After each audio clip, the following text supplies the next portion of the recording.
Tumigil ka. Huwag mag-scroll. May mga umaga bang gumigising ka at hindi mo na makilala ang taong nasa salamin?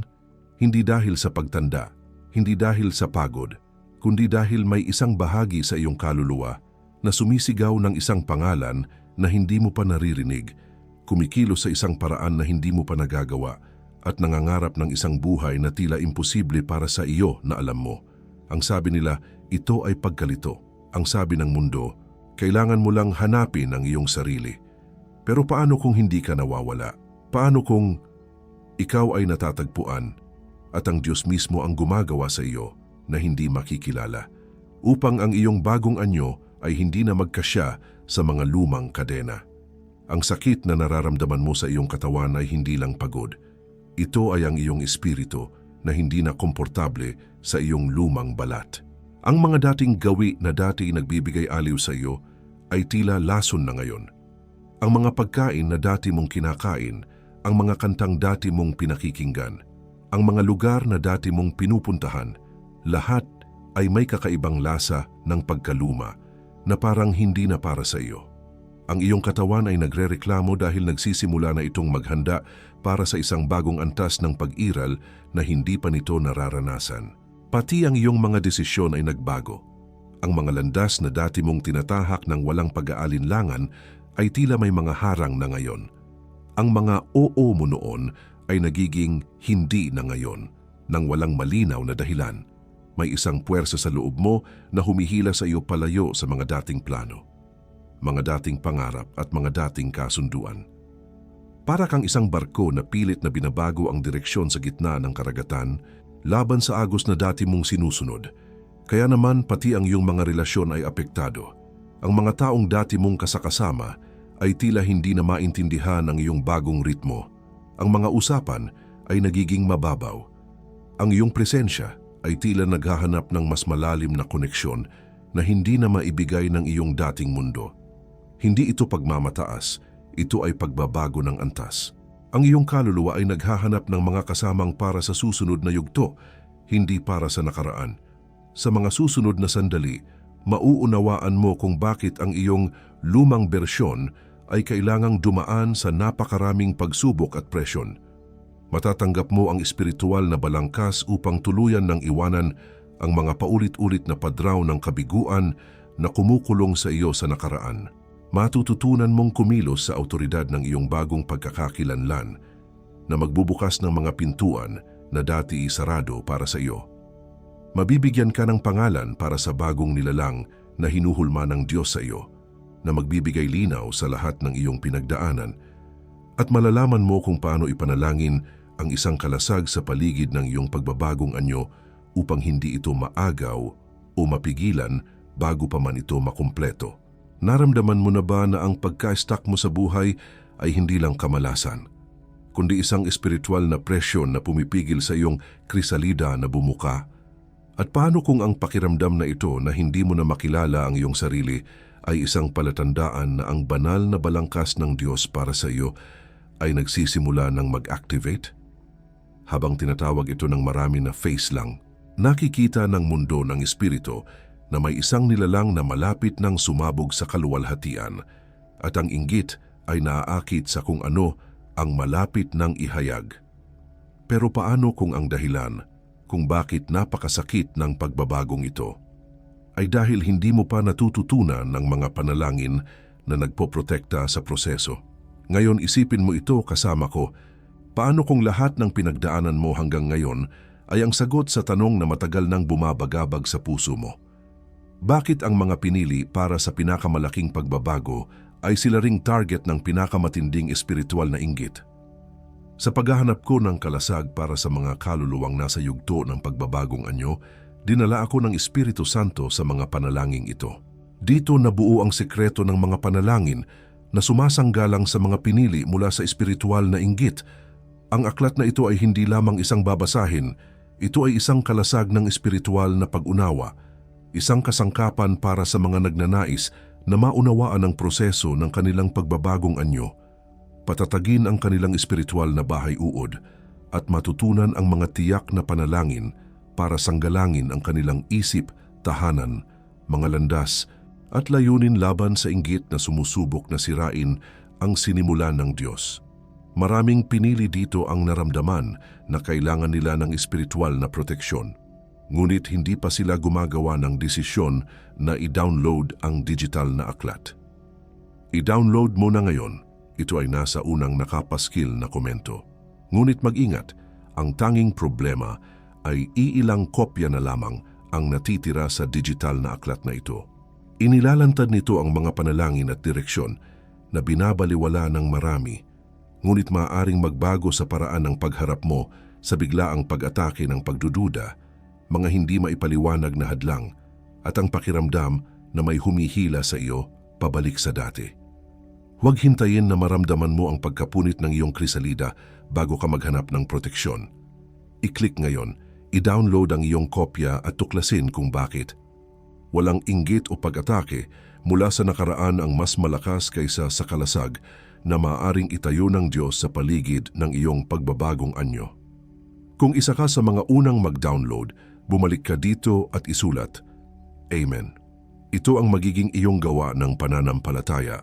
At ngayon din maaring ipakita sa iyo ng Diyos ang dahilan kung bakit ang mga paulit-ulit na kabiguan mula sa iyong nakaraan ay tila nagagalit sa iyong kinabukasan. Ang pagbabagong anyo ay hindi isang magandang proseso sa simula.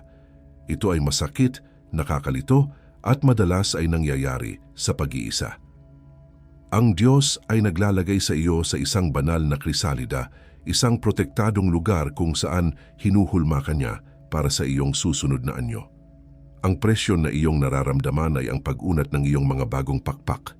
Ang kadiliman ay ang kinakailangang kondisyon para ang iyong mga bagong kulay ay lumitaw ng buo. Kung naramdaman mo na ang sakit ng pagbabagong anyo, i-like mo ang video na ito bilang tanda na hindi ka natatakot sa proseso. Ang bawat like ay isang deklarasyon na tinatanggap mo ang paghulma ng Diyos kahit na masakit. Ito ay isang senyas sa langit na handa ka nang iwanan ang iyong lumang anyo para sa kaluwalhatian na naghihintay. At tungkol diyan, tungkol sa selyadong pinto sa iyong panaginip, sa pakiramdam ng pagpunit ng isang masikip na balat, sa sulat na may luma mong pangalan na nasusunog, mayroong isang kalasag na tumatagal lamang ng ilang minuto para mabasa na kayang magbigay ng proteksyon sa loob ng mga kritikal na sandali ng hating gabi kung kailan pinakatahimik ang lahat. Isaisip mo iyan. At bukod sa aming digital na aklat ng mga panalangin, pinili, mayroon ka ritong isa pang paraan upang palakasin ang mensaheng ito na dumating sa iyong tahanan ngayon at upang maiparating ito sa mas marami pang pinili na tulad mo. Wala kaming natatanggap na kahit isang sentimo para sa bawat salitang inihahatid ko sa iyo araw-araw dito sa channel. Bilang paraan para makapagbalik ka ng kahit kaunti sa iyong natatanggap dito, pinapanatili rin naming bukas ang isang link para sa voluntaryong donasyon sa ibaba mismo ng digital na aklat sa unang nakapaskil na komento. Anumang halaga na magkasya sa iyong kamay ngayon, anumang halaga na ituro ng iyong puso. Ito ang nagpapanatili sa aming channel na nakatayo.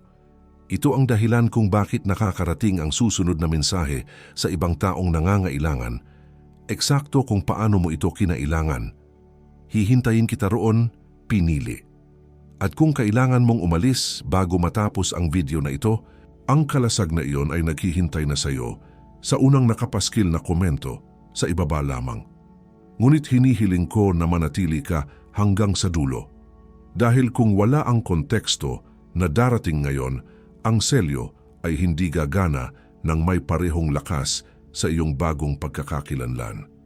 Ngunit hindi ko pa nasasabi sa iyo ang pinakamahalagang bahagi, ang bagay na magpapaliwanag kung bakit ang lahat ng pagbabagong ito ay kinakailangan. Ang pangalan na magbibigay linaw sa lahat ng iyong pinagdaanan. Kaya ngayon, huminga ka ng malalim, humanap ka ng isang tahimik na lugar, kahit sa isip mo lang kung saan walang makakaabala sa atin. Isantabi mo muna ang mga alalahanin ng mundo, ang ingay ng iyong mga takot, at ang mga boses na nagsasabing imposible ang pagbabago. Dahil sa susunod na mga sandali, ibubunyag ko sa iyo ang 4 na palatandaan na ang selyo ng pagbabagong anyo ay aktibo na sa iyong buhay. Isang kumpirmasyon mula sa langit na hindi ka nababaliw, kundi ikaw ay ginagawang bago. Ang unang palatandaan ay ang palatandaan ng biglaang pag-ayaw. Pag-isipan mo ito. Nakaupo ka sa paborito mong kapihan, isang lugar na dati mong takbuhan para sa kapayapaan. Ngunit ngayon, habang hawak mo ang tasa, ang lasa ng kape ay tila mapait, ang ingay ng mga tao ay nakakairita, at may isang malakas na pagtulak sa iyong espiritu na tumayo at umalis. Hindi ito galit o pagkasuklam. Ito ay isang malalim at hindi maipaliwanag na pakiramdam na hindi na ako nabibilang dito. Ang iyong espiritu ay nagsisimula ng tanggihan ang mga kapaligiran ng iyong lumang bersyon. Ang pangalawang palatandaan ay mas malalim. Ito ay pamuang palatandaan ng selyadong pinto sa panaginip. Sa kalaliman ng gabi, nananaginip ka na sinusubukan mong bumalik sa bahay ng iyong pagkabata. Nakikita mo ang pinto, pamilyar ang bawat gasgas sa kahoy, ngunit pagdating mo roon, wala itong doorknob, wala itong keyhole. Ito ay selyado na parang hindi ito kailanman naging daanan. Sinusubukan mong itulak pero hindi ito gumagalaw, at sa gitna ng iyong pagkabigo sa panaginip, may kasamang kakaibang kapayapaan, isang pag-unawa na hindi ka na talaga maaaring bumalik. At tungkol sa selyadong pinto na iyon, na pilit mong binubuksan sa kalaliman ng gabi sa iyong panaginip, naihanda ko na ang kalasag na naghihintay sa iyo sa unang nakapaskil na komento. Kung kailangan mong umalis bago matapos, naroon na iyon. Ngunit manatili ka dahil ang pangalan ng nangyayari sa iyo ay hindi pa nabibigkas. Ang ikatlong palatandaan ay isang panlabas na kumpirmasyon. Ito ang palatandaan ng hindi kita nakilala. Naglalakad ka sa isang grocery store at isang malayong kamag-anak o dating kaibigan ang nakakasalubong mo. Tititigan ka niya, kikunot ang noo, at sasabihin, ikaw ba yan? Halos hindi kita nakilala. At mararamdaman mo sa kanilang tono na hindi lang pisikal na pagbabago ang kanilang nakikita. Ito ay ang iyong aura, ang iyong liwanag, ang bigat ng iyong presensya. Ito ay ganap na nag-iba. Ito ang mundo na nagpapatunay na ang lumang ikaw ay wala na. At ang ikaapat na palatandaan, ang pinakamisteryoso sa lahat, ay ang palatandaan ng bagong pangalan. Sa loob ng isang linggo, makakarinig ka ng isang partikular na pangalan ng paulit-ulit. Maaring ito ay isang pangalan mula sa Biblia o isang salita na may malalim na kahulugan. Maririnig mo ito sa radyo, mababasa mo ito sa isang billboard o babanggitin ito ng isang estranghero. Sa bawat pagkakataon, may kakaibang pagtibok sa iyong puso na parang may isang bahagi sa iyo na kinikilala ang tunog na iyon. Ito ang langit na dahan-dahang ipinapakilala sa iyo ang pangalan ng iyong bagong pagkakakilanlan. Kung kahit dalawa lang sa mga palatandaang ito ay tumama sa iyong espiritu, hindi ito nagkataon. Ito ay isang banal na appointment. Ito ay ang kumpirmasyon na ang proseso ay totoo at nangyayari ngayon. Ang pagkalito na iyong nararamdaman ay ang tunog ng pagkabiyak ng iyong lumang pagkatao. Ang sakit ay ang pag-unat ng iyong bagong anyo. Hindi ka nawawala, ikaw ay sumisibol. Ang Diyos ay hindi nag-aaksaya ng sakit. Ang bawat pagsubok, bawat pag-iisa, bawat sandali ng pagkalito ay may layunin. Ang mga ito ang naghahanda sa iyo para sa isang antas ng autoridad at pabor na hindi kayang dalhin ng iyong lumang pagkakakilanlan. Kaya't kung kinikilala mo ang mga senyas na ito, manatili ka sa akin dahil malapit mo nang malaman ang pangalan ng prosesong ito. Ang pangalan na magbibigay ng kahulugan sa lahat ng iyong pinagdaanan. Kung ikaw ay isa sa mga nakakakilala sa mga palatandaang ito, kung nararamdaman mo ang pagpunit sa iyong espiritu, mag-comment ka sa ibaba ng Ako ay ginagawang bago. Hayaan mong ang mga salitang iyan ay maging iyong deklarasyon ng pananampalataya. Hayaan mong maging sigaw ito ng iyong espiritu na sumasang-ayon sa ginagawa ng Diyos kahit na hindi mo pa ito lubos na naiintindihan. Ang iyong komento ay isang selyo ng pagtanggap. Bago ko ipakita sa iyo ang kasangkapan na magbibigay kalasag sa iyong pagbabagong anyo, kailangan kong ibigay sa iyo ang pangalan ng iyong dinadala. Hindi ito isang proseso na iyong ginagawa. Ito ay isang bagay na ikaw na. Ito ang konsepto ng banal na krisalida. Ang pag-unawa kung ano ang ibig sabihin ng mabuhay bilang isang krisalida na malapit ng mabasag patungo sa kaluwalhatian ang siyang magpapalaya sa iyo o maglalagay sa iyo sa matinding panganib kung babaliwalain mo ang proteksyon na kailangan nito. Dahil sa mga palatandaang ito na nakikita mo, ang tanong pinili ay hindi kung ikaw ay isang banal na krisalida. Ang tunay na tanong ay kung ang iyong krisalida ay selyado, sapagkat mayroong isang malaking pagkakaiba sa pagitan ng pagiging pinili at pagiging protektado. At ang tagabantay ng lumang bersyon, ang espiritu na nais kang panatilihin sa iyong lumang anyo, ay nakatingin. Nakita niya ang selyo ng oras na iyong tinatawiran at alam niya na ang pinakamarupok na sandali ay hindi bago ang pagbabago, kundi sa mismong gitna nito. At sinasabi ko ito sa iyo dahil nakita ko na itong nangyari. Nakita ko ang mga kaluluwa na nabiyak bago pa man ang kanilang takdang panahon dahil ang kanilang krisalida ay hindi protektado. Nakita ko ang tagabantay ng lumang bersyon na bumubulong ng mga kasinungalingan, ginagamit ang kanilang mga nakaraang kabiguan upang kumbinsihin sila na ang paru-paro ay isang panaginip lamang. Naramdaman ko ang sakit ng isang pagbabagong anyo na hindi natapos, na iniwan ng isang pinili na mas wasak pa kaysa dati. At alam mo na ito, hindi mo palang ito napapangalanan. Ang iyong espiritu na hindi na komportable sa sarili mong balat. Ang mga hindi na lumalabas sa iyong bibig na tila galing sa mas malalim na lugar. Ang mga relasyon na dati mong sandalan na ngayon ay parang dayuhan. Ito ang mga sintomas at ang lunas ay hindi pagbabalik sa dati. Ang lunas ay proteksyon para sa pagpapatuloy. Bago ko pangalanan ang kalasag para sa partikular na sakit na ito ng hindi pagkakatugma, dalhin mo ang iyong hinlalaki sa unang nakapaskil na komento. Huwag mo pang i-click. Damhin mo lang ang bigat ng desisyon na nasa ilalim ng iyong daliri. Ang desisyong protektahan ang iyong pagiging bago. Nang may isang pinili na sumulat sa akin, inilalarawan ang mismong sakit na ito. Ang pakiramdam na hindi na niya makilala ang sarili sa salamin, ang biglaang pag-ayaw sa mga dating kinahihiligan, at wala akong maibigay na sagot maliban sa panalangin. Dinala ako ng Espiritu Santo sa mga kasulatan na naglalaman ng isang banal na balangkas. Doon nabuo at inihayag sa akin ang uwang sekreto ng mga panalangin na sumasanggalang sa mga pinili mula sa espiritual na inggit.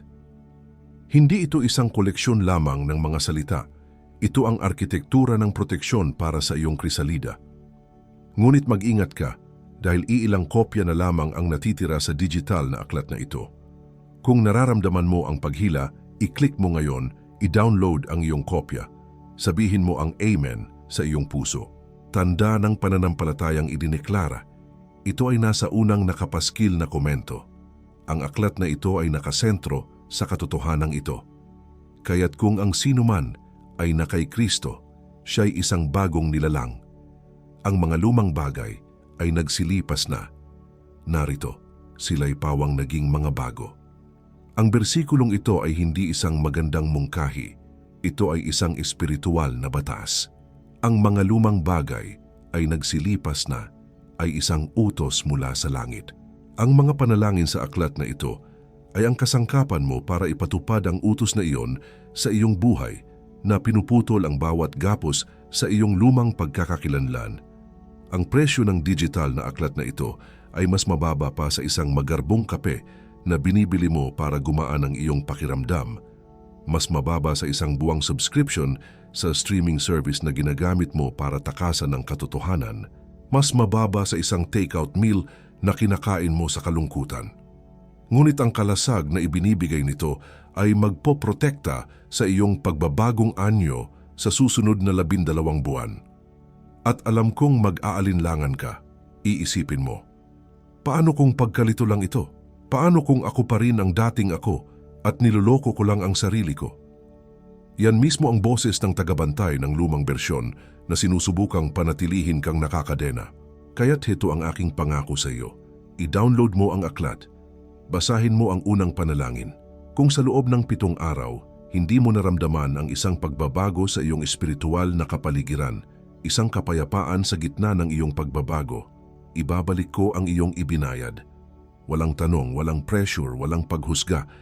Ang panganib ay nasa akin, hindi sa iyo. Ang Diyos ay hindi tumatawag ng isang tao sa pagbabago nang hindi nagbibigay ng probisyon para sa proteksyon. Si Maria, isang 45 taong gulang na guro mula sa Cebu, ay nagsabing naramdaman niyang unti-unti siyang nagiging invisible sa sarili niyang buhay, na ang kanyang mga relasyon ay nagiging lason. Matapos niyang ipanalangin ang mga panalangin sa loob ng 3 gabi, isang katrabaho ang nagsabi sa kanya, "May iba sa'yo, parang hindi kita makilala. Mas payapa ka." Naintindihan niya na ang pagiging hindi makilala ay ang simula ng kanyang tunay na pagpapakilala. Si David, isang 38 taong gulang na IT specialist mula sa Davao, ay palaging nananaginip tungkol sa selyadong pinto ng kanyang lumang bahay. At sa tuwing malapit na siyang makakuha ng malaking proyekto, may nangyayaring hindi maipaliwanag na hadlang.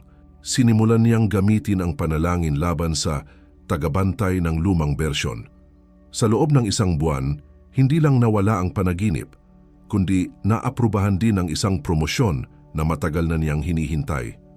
Si Liza, isang 51 taong gulang na ina mula sa Baguio, ay palaging nakakarinig ng isang pangalan sa kanyang espiritu, ngunit natatakot siyang angkinin ito. Ang mga panalangin sa aklat ay nagbigay sa kanya ng lakas ng loob na tanggapin ito. Nang sinimulan niyang gamitin ito sa kanyang mga panalangin, isang malinaw na landas para sa isang bagong ministeryo ang bumukas sa harap niya, isang bagay na hindi niya kailanman naisip para sa kanyang lumang sarili. Nakita nila ang kanilang sarili na may parehong selyadong pinto sa kanilang harapan, sinusubukang buksan ito ng walang kabuluhan, sinusubukang bumalik ng walang kabuluhan. Nakita nila ang kanilang sarili na may parehong masikip na balat sa kanilang mga balikat. Sinusubukang gumalaw ng may sakit, sinusubukang huminga ng may sakit. Nakita nila ang kanilang sarili na may parehong nasusunog na sulat sa kanilang mga kamay. Pinapanood ang kanilang lumang pangalan na nagiging abo, pinapanood ang kanilang lumang tadhana na nagiging abo. At bago ko ibigay sa iyo ang susunod na salita na darating ngayon, dahil darating pa ito at ito'y may bigat, tandaan mo na itong channel na ito ay umiiral dahil sa mga gawa ng pananampalataya. Tulad ng sinabi ko kanina, mayroong isang link para sa voluntaryong donasyon sa unang nakapaskil na komento. Hindi ko ibinebenta ang salita ng Diyos, pinili. Ngunit ang mga donasyong ito ang nagbabayad sa mga ilaw, sa kagamitan, at tinitiyak na kapag may ibang kaluluwa na naghahanap ng sagot sa hating gabi, ang mensaheng ito ay naroroon para sa kanila, tulad ng kung paano ito narito para sa iyo ngayon. Anumang halaga na ituro ng iyong puso, nakikita ito ng langit. Hihintayin kita roon, muli pinili. Ngunit may isang bagay na kayang sirain ng inggit kahit na mayroon ka ng lahat ng panalangin. Isang siwang sa iyong kalasag na hindi mo nakikita. Isang banayad na pag-atake na hindi gumagamit ng lakas kundi ng pag-aalinlangan tungkol sa mismong bagong pagkakakilanlan na ibinibigay sa iyo. At ang pangalan nito ay magugulat sa iyo. Ngayon, dumating na ang oras. Ang oras para pangalanan ang sagradong proseso na nagdudulot ng kalituhan sa iyong kaluluwa, ang siwang sa iyong kalasag, ang pag-aalinlangan na bumubulong sa iyo sa gabi ay nagmumula sa hindi pagkakilala sa kung ano ang tunay na nangyayari. Iniisip mo na ito ay isang pag-atake na kailangan mong labanan, ngunit paano kung ito ay isang kapanganakan na kailangan mong protektahan? Ang sikreto na magbibigay liwanag sa lahat ay hindi isang bagay na kailangan mong gawin, kundi isang bagay na kailangan mong kilalanin na ikaw na. Ang pangalan ng iyong kasalukuyang estado, pinili, ay ang banal na krisalida. Hindi ka nasisira. Ikaw ay nasa isang banal na bahay uod. Ang bawat pinili na itinakda para sa isang dakilang pagbabago ay dumadaan sa yugtong ito. Ikaw ay isang sisidlan na naglalaman ng isang maluwalhating bagong nilalang, isang bersyon ng iyong sarili na may mga pakpak na hindi mo pa nakikita. Ang presyon na iyong nararamdaman ay hindi parusa. Ito ang puwersa ng bagong nilalang sa loob mo na gustong kumawala. Ang pag-iisa ay hindi pag-abandona. Ito ang kinakailangang katahimikan para marinig mo ang mga tagubilin para sa iyong bagong pag-iral. Ang tagabantay ng lumang bersyon ay galit na galit sa krisalida. Alam mo kung bakit? dahil hindi niya kayang lumikha. Kaya niya lang kopyahin, sirain o paalalahanan ka ng iyong nakaraan. Hindi niya kayang gayahin ang obra maestra na hinuhulma ng Diyos sa loob mo. Kaya ang tanging sandata niya ay ang kumbinsihin ka na ang krisalida ay isang kulungan, hindi isang sinapupunan. Bubulungan ka niya na ang uod ay ang iyong tunay na anyo at ang paru-paro ay isang kasinungalingan. Ngunit ang katotohanan ay narito. Ang pagiging hindi makilala ay ang layunin mismo. Ikaw ang aking obra maestra. Ikaw ay hinugot mula sa lumang molde. Ikaw ay hinuhulma sa aking kaluwalhatian. Tingnan mo ang isang lalaking nagngangalang Saulo ng Tarso. Siya ang pinakatiyak sa kanyang pagkakakilanlan. Isang pariseo, isang tagapagtanggol ng kautusan, isang manguusig sa mga sumusunod kay Kristo. Ang kanyang lumang bersyon ay matibay, perpekto sa kanyang sariling paningin. Siya mismo ang arketipo ng tagabantay ng lumang bersyon, hindi lamang para sa iba, kundi para sa kanyang sarili. Ang kanyang buong pagkatao ay nakatali sa kanyang nakaraan, sa kanyang pinag-aralan, sa kanyang reputasyon. Ngunit sa daan patungong Damasco, habang siya ay nasa kasagsagan ng kapangyarihan ng kanyang lumang pagkakakilanlan, pinabagsak siya ng Diyos. Isang liwanag mula sa langit ang bumulag sa kanya at sa loob ng 3 araw ng kadiliman, ang kanyang banal na krisalida ay sa pilitang binuksan. Ang lahat ng kanyang katiyakan ay nawala. Ang lahat ng kanyang lakas ay naging kahinaan. Ang kanyang buong mundo ay gumuho. Ang dating manguusig ay naging isang bulag at walang magawang nilalang na kailangang akayin ng iba. At nang muli siyang makakita, ang lalaking tumayo ay hindi na si Saulo. Ang kanyang pangalan ay pinalitan, siya ay si Pablo. Ang kanyang misyon ay binaligtad. Ang manguusig ay naging apostol sa mga hentil. Ang kanyang mga dating kaibigan ay naging kanyang mga kaaway. At ang kanyang mga dating kaaway ay naging kanyang mga kapatid. Ginawa siyang hindi makilala ng Diyos, hindi lamang sa panlabas, kundi sa pinakaubod ng kanyang pagkatao. Ito mismo ang ginagawa sa iyo ng Diyos. Ginagawa kang hindi makilala ng iyong nakaraan upang maging perpekto ka para sa iyong hinaharap. Naaalala ko ang isang musikero mula sa Iloilo, isang napakagaling na gitarista. Ngunit ang lahat ng kanyang mga kanta ay puno ng kalungkutan, mga awit ng kanyang mga bigong pag-ibig at mga nawalang pangarap. Naramdaman niya ang biglaang pag-ayaw sa sarili niyang mga likha. Hindi na niya kayang tugtugin ang mga ito nang hindi nakakaramdam ng pagkasuklam. Isang gabi na naginip siya na nasa harap siya ng isang selyadong pinto ng kanyang lumang recording studio.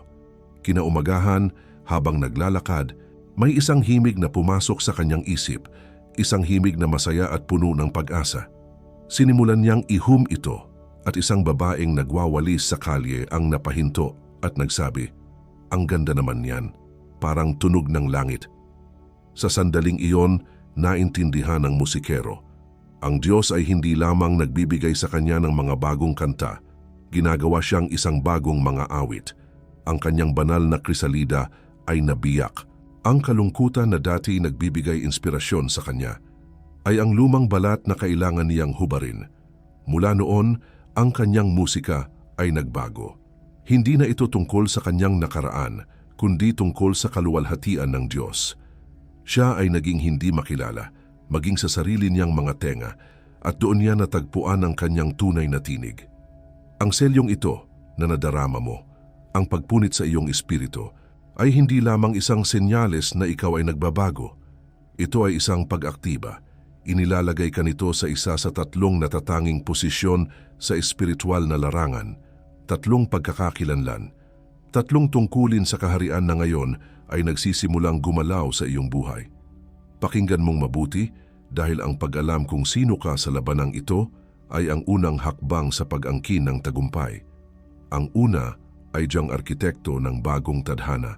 Kung ikaw ito, nakakakita ka ng mga balangkas sa iyong espiritu na hindi pa nakikita ng iba. Tinatawag kang magtayo kung saan mayroon lamang guho. Ang iyong mga kamay ay nangangati na maglatag ng mga pundasyon para sa mga bagong ministeryo, para sa mga naibalik na pamilya, para sa mga daluyan ng pagpapala sa iyong komunidad. Ang iyong pakiramdam ay ang malamig at matigas na bato ng pundasyon sa ilalim ng iyong mga palad, ang amoy ng lupa at bagong tabas na kahoy. Ngunit ang tagabantay ng lumang bersyon ay bubulungan ka na hindi ka kwalipikado. Ipapaalala niya sa iyo ang bawat pader na gumuho sa iyong nakaraan para matakot kang magtayo muli. Ang pangalawa ay ang tagapagdala ng apoy. Kung ikaw ito, hindi ka tinawag para magtayo kundi para magpaapoy. Dala mo ang apoy ng muling pagkabuhay sa iyong puso. Ang iyong presensya ay nagdudulot ng pananabik sa mga pusong nanlalamig. Ang iyong mga salita ay parang mga kidlat na tumatama sa mga tuyong kahoy ng relihiyon. Nararamdaman mo ang isang matinding init na nagmumula sa iyong dibdib. Isang apoy na hindi ka sinusunog ngunit tinutupok ang lahat ng malamig sa paligid mo. Ngunit susubukan ng kaaway na matakot ka sa sarili mong apoy. Sasabihin niya na ikaw ay masyadong radikal, masyadong matindi, at sinusunog mo ang mga tao. Susubukan niyang buhusan ng tubig, ng kompromiso ang iyong naglalagablab na espiritu. At ang ikatlo ay ang tagawasak ng mga lumang muog. Kung ikaw ito, ang iyong pagpapahid ng langis ay para sa demolisyon. Ikaw ang banal na pambayo ng Diyos na ipinadala upang gibain ang mga espiritual na kuta, mga henerasyonal na sumpa, at mga mapanlinlang na sistema na nagkukulong sa mga tao. Ang naririnig mo sa iyong espiritu ay ang malakas na pagkrak ng isang malaking pader na nagsisimulang gumuho. Ang iyong tungkulin ay magdala ng katotohanan na nagiging sanhi ng pagyanig sa mga pundasyon ng kasinungalingan. Ngunit tatawagin ka ng kaaway na mapanira at mapanghati. Susubukan niyang iparamdam sa iyo ang pagkakasala para sa mga guho na sinasabi sa iyo na sinisira mo ang isang bagay na sagrado, gayong sa katotohanan, pinalalaya mo ang mga bilanggo. Ngayon huminga ka, alin sa tatlong ito ang nagpatibok ng iyong puso? Alin ang tila nagsasalita sa pinakamalalim na bahagi ng iyong pagkatao? Hindi mo kailangang mag-isip ng matagal, alam na ito ng iyong espiritu. Magkomento ka ngayon sa ibaba ng pangalan ng arketipo na nararamdaman mong ikaw, arkitekto, tagapagdala ng apoy, o tagawasak. Huwag mag-atubiling. Ito ay hindi lamang isang komento. Ito ay ang iyong gawa ng pagpirma sa banal na kontrata ng iyong bagong pagkakakilanlan. Ito ang deklarasyon na tinatanggap mo ang tungkulin. At ang arkitekto ng bagong tadhana na isinulat mo ngayon sa mga komento, ang tagapagdala ng apoy na iyong inangkin, ang tagawasak ng mga lumang mug na iyong idineklara, kung walang kumpletong kalasag, ay ang pinakaunang target sa larangan ng digmaan. Ang pag-alam sa iyong arketipo ay nagbibigay sa iyo ng pangalan, ngunit naglalagay din ito ng isang target sa iyong likuran. Ang unang 72 oras matapos mong kilalanin ang iyong tungkulin ay ang pinakamapanukso. Gagamitin ng kaaway ang mismong kahinaan ng iyong arketipo laban sa iyo. Para sa arkitekto, ito ay ang multo ng nakaraang kabiguan. Para sa tagapagdala ng apoy, ito ay ang takot sa sariling lakas. Para sa tagawasak, ito ay ang bigat ng maling pagkakasala. Dito pumapasok yang sekreto ng mga panalangin. Ang aklat na ito ay naglalaman ng mga partikular na panalangin para sa bawat arketipo, isang kalasag na idinisenyo para sa iyong natatanging kahinaan. Ito ang mga salita na kailangan mong bigkasin kapag nararamdaman mo ang mga tiyak na pag-atake na iyon. Ang desisyon ay nasa iyo. Maaari mong tanggapin ang iyong bagong pagkakakilanlan at subukang lumaban ng mag-isa. O maaari mong i-download ang mga panalangin na ibinigay ng langit para sa iyong proteksyon. Ang link ay nasa unang nakapaskil na komento. Ngunit mayroong isang taktika ang kaaway na itinatago niya para mismo sa iyong arketipo.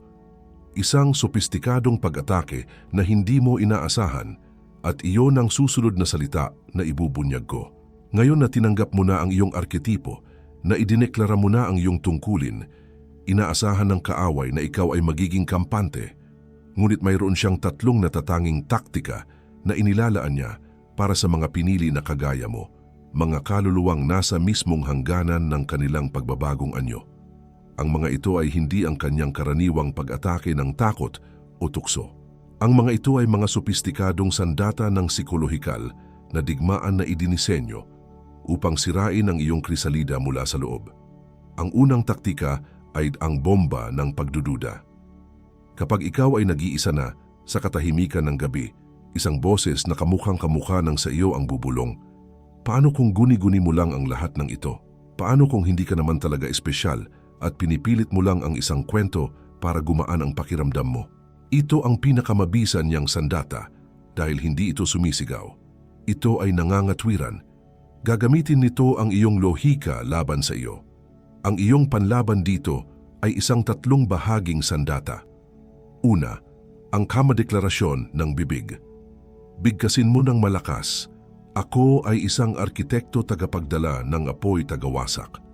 Ang prosesong ito ay totoo. Pangalawa, ang kasulatan. Basahin mo ng malakas ang 2 Korinto 5:17. At pangatlo, ang buong simbolikong aksyon. Kumuha ka ng isang maliit na bato, hawakan mo ito, at ideklara mo na ito ang iyong batong panulok para sa iyong bagong pagkatao. Ang pangalawang taktika ay ang krisis ng pagkagambala. Sa sandaling magpasya kang manalangin o basahin ang salita, biglang may lilitaw na isang krisis. Isang biglaang tawag sa telepono, isang problema sa trabaho na hindi makapaghintay, isang away sa pamilya na kailangan mong ayusin ngayon. Ang mga ito ay mga gawa-gawang pagkaapuraha na idinisenyo upang ilayo ka sa iyong pinagmumulan ng lakas.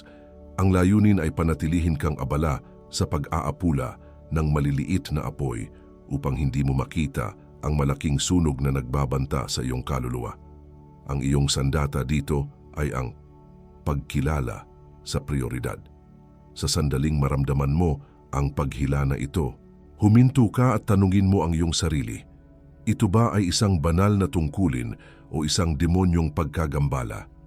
Matutunan mong sabihin ang hindi sa mga bagay na sumisigaw ng iyong atensyon upang masabi mo ang oo sa bagay na bumubulong sa iyong espiritu.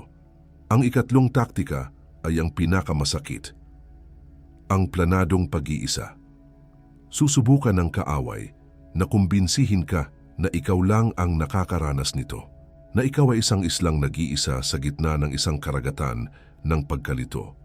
Gagamitin niya ang katahimikan ng iyong mga kaibigan, ang kawalan ng pag-unawa ng iyong pamilya bilang ebidensya na ikaw ay iniwanan. Ito ay isang kasinungalingan na idinisenyo upang patayin ang iyong pag-asa.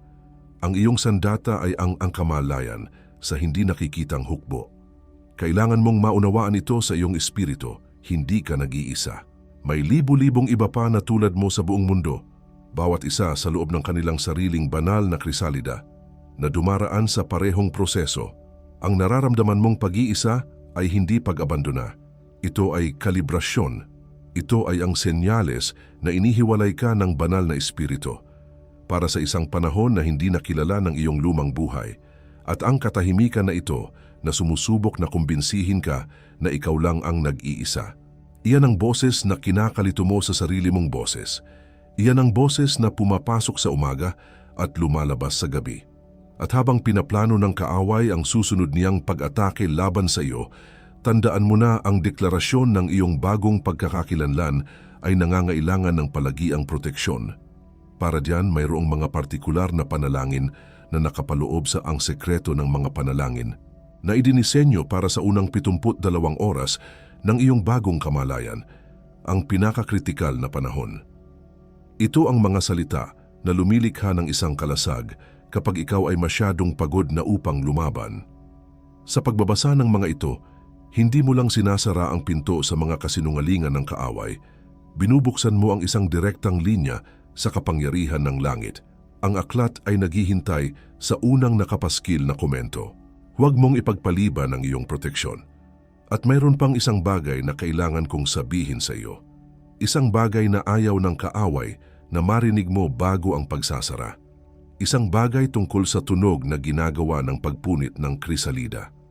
Huwag mong balewalain ang mga taktikang ito. Ang pag-alam sa mga ito ay kalahati na ng laban. Ngunit ang paghahanda para sa mga ito ay ang buong tagumpay. Ang iyong bagong pagkakakilanlan ay isang bagong silang na sanggol sa espiritual na larangan.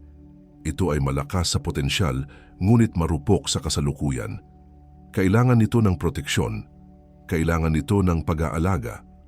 Kailangan nitong mapalibutan ng mga salita ng buhay at mga panalangin ng kalasag. Huwag mong hayaang ang iyong pagbabagong anyo ay mapurnada dahil lamang sa pinabayaan mo ang iyong mga pader. Kung ang mensaheng ito ay nagbigay linaw sa iyong espiritu at nagbigay pangalan sa iyong laban, hinihiling ko sa iyo na gawin ang dalawang bagay. Una, mag-subscribe ka sa channel na ito at i-on ang notification bell.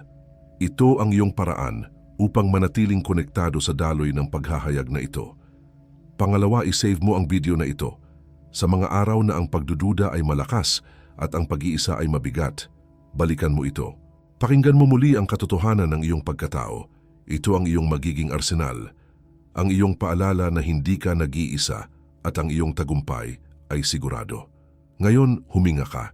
Ipikit mo ang iyong mga mata kahit sa isip mo lang. Isipin mo na ikaw ay nasa isang lugar na madilim ngunit hindi nakakatakot, masikip ngunit ligtas. Ito ang iyong banal na krisalida. Malayo at malabo mong naririnig ang mga ingay ng iyong dating mundo. Ang mga alalahanin, ang mga opinyon, ang mga hinihingi. Ngunit hindi ka na nila maabot dito. Dito sa loob, mayroon lamang isang matatag at mainit na pagtibok. Isang banal na presensya na yumayakap sa iyo. Naghahanda sa iyo para sa sandali ng paglaya. Ngayon, makiramdam ka ng isang paggalaw sa loob mo. Isang pag-unat. Hindi ito marahas, ngunit ito ay hindi mapipigilan at makapangyarihan. Isang maliit na siwang ng liwanag ang biglang tumatagos sa kadiliman at sa kauna-unahang pagkakataon, ang iyong mga bagong pakpak ay nagsisimulang gumalaw. Bawat pag-unat ay nagpapalaki sa siwang, pinuwersa ang mga pader ng iyong lumang pagkatao na bumaak at magbigay daan. Ito ang pagpunit na matagal mo nang hinihintay, ang sagradong paglaya mula sa pagkabihag ng dati. Humakbang ka palabas mula sa basag na bahay-uod. Ang liwanag ay nakakasilaw sa simula, ngunit ito ang liwanag ng iyong bagong umaga. Habang ang hangin ng espiritu ay tumatama sa iyong mga pakpak, natutuyo ang mga ito at dahan-dahang naglalabas ng mga kulay na hindi mo kailanman alam na taglay mo. Mga kulay ng autoridad, layunin, at banal na kaluwalhatian. Huminga ka ng malalim. Ito ang hangin ng iyong bagong pag-iral. Ang lumang sisidlan ay naiwan na, isang patunay ng iyong pinagdaanan, ngunit hindi na ito ang iyong tahanan. Sa paghingang iyan, pakawalan mo ngayon ang bigat ng paghihintay. Ang lahat ng mga taon na nagtatanong ka kung kailan, ang lahat ng mga gabing umiiyak ka sa pag-aakalang nakalimutan ka na, iyon ay hindi paghihintay, iyon ay paghahanda. Ngayon, tapos na ang paghahanda. Pakawalan mo ang pangangailangan para sa isang timeline at tanggapin ang banal na ngayon ng Diyos. Hindi ka huli. Ikaw ay nasa tamang-tamang oras para sa iyong paglipad. Pakawalan mo ang boses ng paninisi sa sarili. Ang tinig na iyan na parang sirang plaka na paulit-ulit na binabanggit ang iyong mga pagkakamali. Ang bawat maling desisyon, ang bawat nasayang na pagkakataon ng iyong lumang bersyon. Ang mga iyon ay hindi mga hatol. Sila ay mga aral. Sila ang lupang pinagtamnan upang ikaw ay lumago. Patawarin mo ang taong iyon na dati ka. Tingnan mo siya ng may habag at palayain mo siya. Ang kanyang papel sa iyong kwento ay tapos na. At ngayon, pakawalan mo ang kahihiyan ng mabagal na pag-usad. Ang pakiramdam na naiwan ka na ang lahat ay mas nauuna sa iyo. Ang iyong paglalakbay ay hindi isang karera laban sa iba. Ito ay isang paglikha kasama ang Diyos. At ang mga obra maestra ay hindi minamadali. Ang bawat pagkaantala ay isang banal na proteksyon. Ang bawat pagliko ay isang kinakailangang pagtuturo. Pakawalan mo ang lason ng paghahambing at yakapin mo ang natatanging ritmo ng iyong banal na pagbabagong anyo. Sa espasyong nilikha ng pagpapalaya na ito, ina-activate ko ngayon sa iyo ang arkitekto ng bagong tadhana. Ang iyong mga kamay ay pinahira na ngayon ng langis upang magtayo ng mga bagay na hindi masisira ng panahon. Ang iyong mga mata ay binigyan ng kakayahang makita ang mga banal na balangkas sa gitna ng kaguluhan. Kung saan nakikita ng iba ang abo at guho, makikita mo ang mga pundasyon at mga plano. Magtayo ka, arkitekto, ang langit ay nagbigay na ng pahintulot. Ina-activate ko ngayon sa iyo ang tagapagdala ng apoy. Ang apoy na dati mong kinatatakutan sa loob mo ay ngayon ay iyong sandata na. Ang iyong dila ay nagliliyab na ngayon ng mga salita na nagpapabuhay sa mga patay na pangarap at nagpapatunaw sa mga nagyelong puso. Huwag ka nang matakot sa tindi ng iyong espiritu. Ikaw ay ginawang hindi masusunog upang makapagdala ka ng apoy sa mga lugar na pinakamalamig at pinakamadilim. Magpaapoy ka, tagapagdala. Ang mundo ay naghihintay sa iyong liwanag. At sa wakas, ina-activate ko ngayon sa iyo ang tagawasak ng mga lumang mugwa. Ang iyong boses ay binigyan na ngayon ng bigat ng isang pambayo. Ang iyong presensya ay nagdudulot na ngayon ng pagyanig sa mga pundasyon ng kasinungalingan at paniniil. Huwag kang mag-alinlangan kapag nakakita ka ng mga bitak na lumilitaw sa mga pader sa paligid mo. Hindi ka mapanira. Ikaw ay isang tagapagpalaya. Wasakin mo ang mga kulungan, tagawasak. Ang mga bilanggo ay kailangang makalaya. At ngayon ipinapahayag ko ang isang banal na takip sa iyong pag-iisip. Ang bawat kasinungalingan mula sa tagabantay ng lumang bersyon na nagsasabing ikaw ay babalik sa dati. Ang bawat pag-aalinlangan na bumubulong na hindi ka karapat-dapat sa iyong bagong anyo ay sinisira at pinapawalang bisa ngayon. Ang iyong isip ay hindi na isang larangan ng digmaan para sa iyong nakaraan. Ito ay isang hardin para sa iyong hinaharap.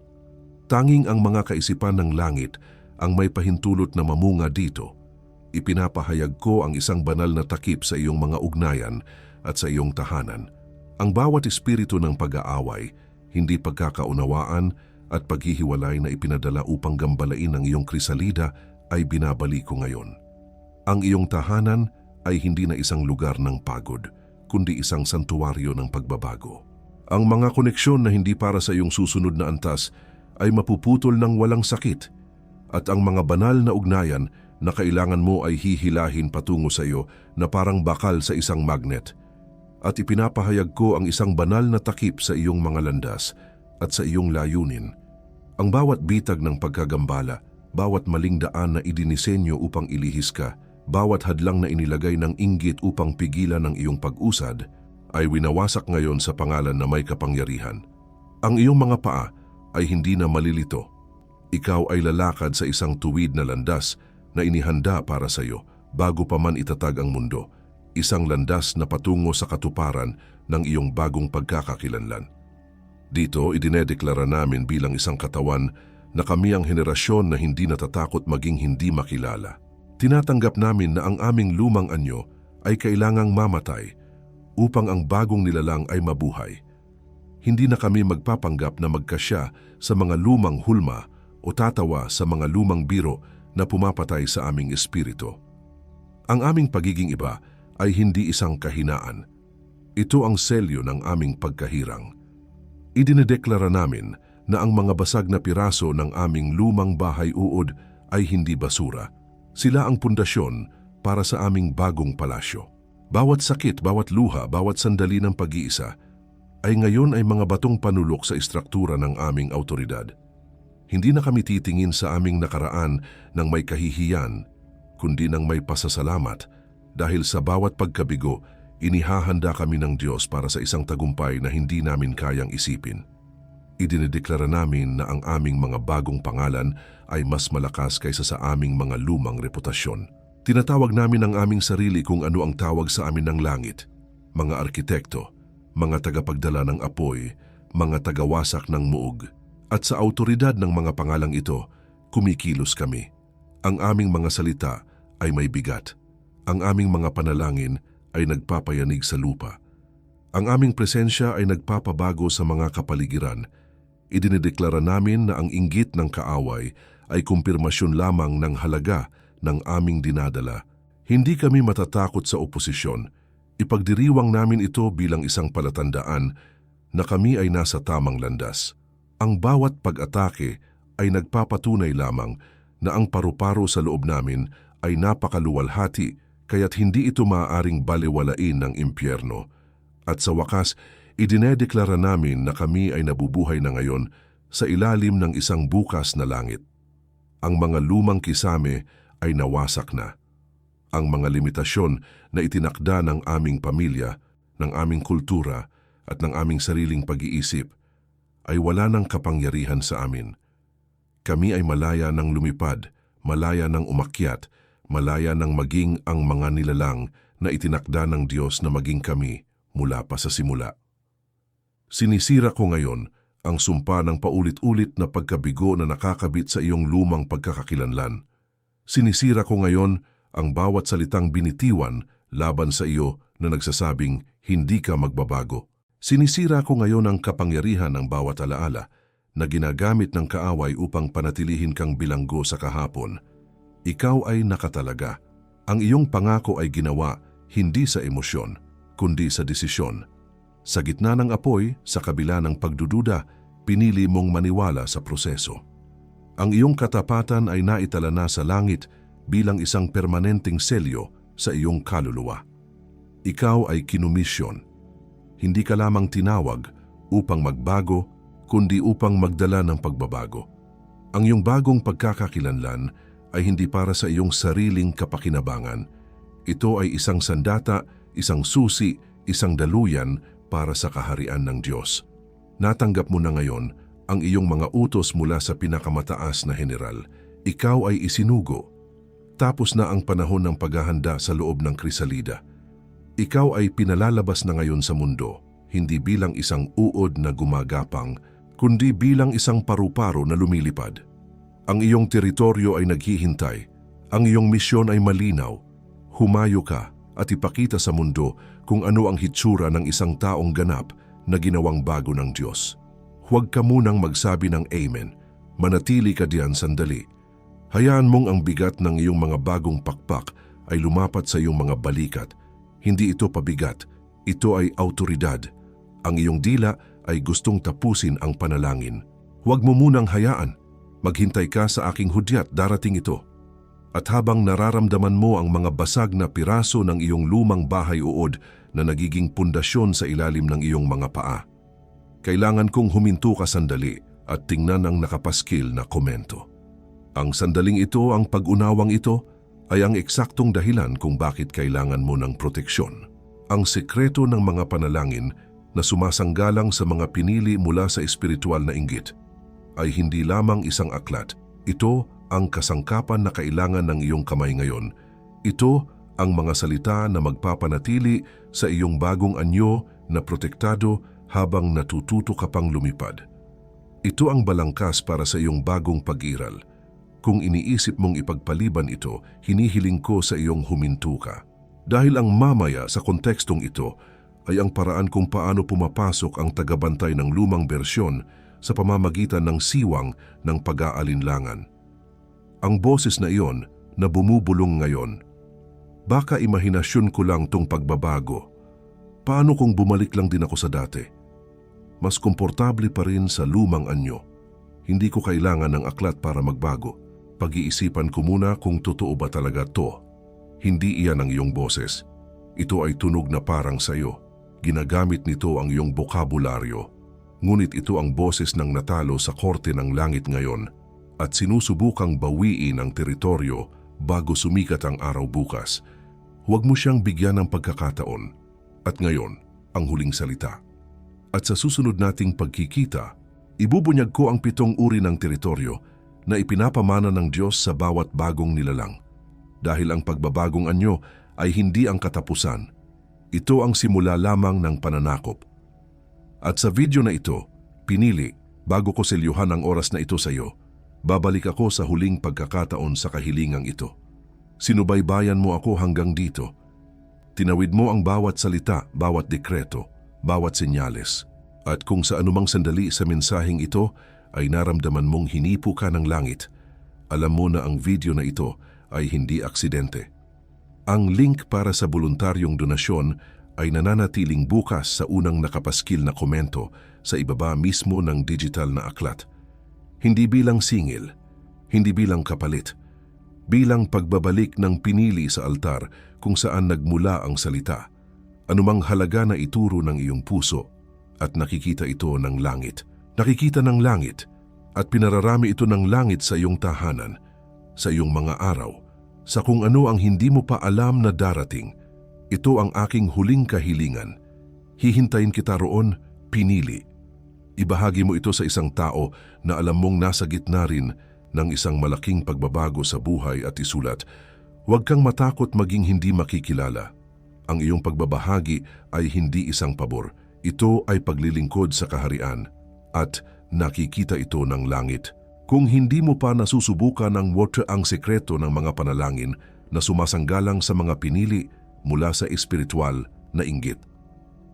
Ang link ay nananatili sa unang nakapaskil na komento. Hindi ito pabor mo, ito ay paglilingkod sa iyong sarili at nakikita ito ng langit.